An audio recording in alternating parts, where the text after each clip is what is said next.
Lesson 12. The Buddha's PARINIBBÄN.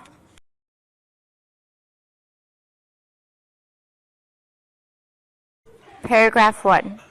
At the age of 80, the Buddha, accompanied by a large assembly of monks, set out on a long journey from Gijagota, the Vulture Peak, near Rajagaha, to many towns, cities, and villages where he preached the Dhamma, enlightening his disciples with various discourses and emphasizing the fundamental doctrine of the Four Noble Truths.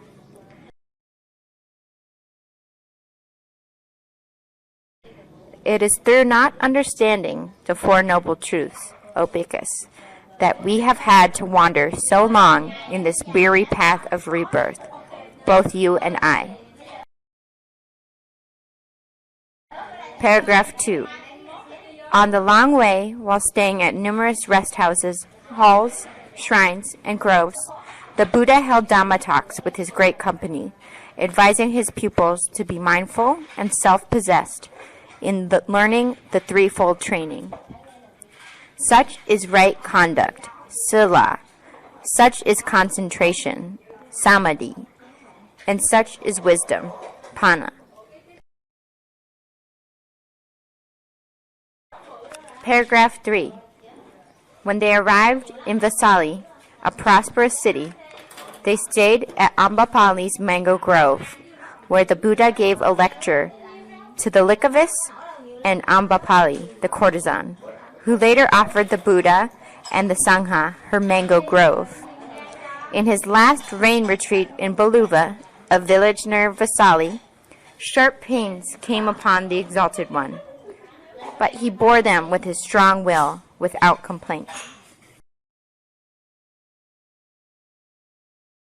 Paragraph 4. Very soon after his recovery, in his last instruction about the order, he addressed the Venerable Ananda. The Tathagata does not think that he should lead the order, or the order is dependent on him. Therefore, O Ananda, be lamps to yourself, be a refuge to yourself. Go to no external refuge. Hold fast to the Dhamma as a lamp. Hold fast to the Dhamma as a refuge. Paragraph 5. And how, O Ananda, is a bhikkhu to be a lamp to himself, a refuge to himself, going to no external refuge, holding fast to the Dhamma as a lamp? Herein, a bhikkhu lives diligent, mindful, and self-possessed, overcoming desire and grief in the world, reflecting on the body, feeling, mind, or mental states, and mental objects. The Buddha indeed lays emphasis on the importance of personal striving for purification and freedom from suffering. Having passed from town to town, the Buddha and the order came to Pava and stayed at Kunda's mango grove, where they were entertained by the devout smith.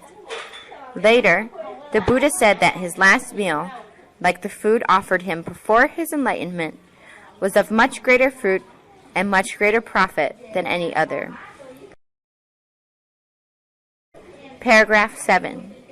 Then they moved on to the Sala Grove of the Mallas in Kusinara, where a wandering ascetic, Subhada, approached them and requested the Buddha to clear his doubt about other religious teachers at that time. The Buddha spoke thus: In whatever doctrine and discipline, O Subhada, the Noble Eightfold Path is not found. Neither is there found the first samana, nor the second, nor the third, nor the fourth. Now, in this doctrine and disciple, O Subhada, there is the Noble Eightfold Path, and in it too are found the first and second, and the third and fourth samanas. The other teachers' schools are empty of samanas. If, O Subhada, the disciples live rightly, the world would not be void of arahants. Void of true saints are the systems of other teachers. But in this one, may the bhikkhus live the perfect life, so that the world would not be without saints. So the ascetic Subhadda was the last disciple to be converted by the Exalted One, and he became one of the Arhants soon after his ordination. Paragraph 8. At last, the Exalted One addressed the bhikkhus, saying his final exhortation. Behold now, O bhikkhus, I exhort you, subject to change are all component things. Strive on with diligence. Paragraph 9. Thus, at Kusinara, in the Sala Grove of the Mallas, the final passing away of the Buddha took place. It was again the full moon day of Visak in 543 BC. His body was cremated with great ceremony, and the relics were divided among Brahmins, kings, and nobles, and were then enshrined in 10 stupas. Paragraph 10. Today, Buddhists from all over the world often go on a pilgrimage to the 4 holy places: Lumbini in Nepal, the Buddha's birthplace; Buddha Gaya, where he attained supreme enlightenment; the Deer Park in Sarnath, near Benares, where he turned the Dhamma wheel; and Kusinara, where he passed away, in the utter passing away, PARINIBBÄN. Dhammapada, verse 146. Why is laughter, why is joy, when the world is ever burning, shrouded by darkness? Do you not see a light? Dhammapada, verse 236. Make an island to yourself. Strive quickly, be wise. When your impurities are removed and you are free from passions, you shall go to the heavenly world of the holy. Dhammapada, verse 238. Make an island to yourself. Be diligent without delay. Be wise. When you are freed from stain and become passionless, you will not come again to birth and old age.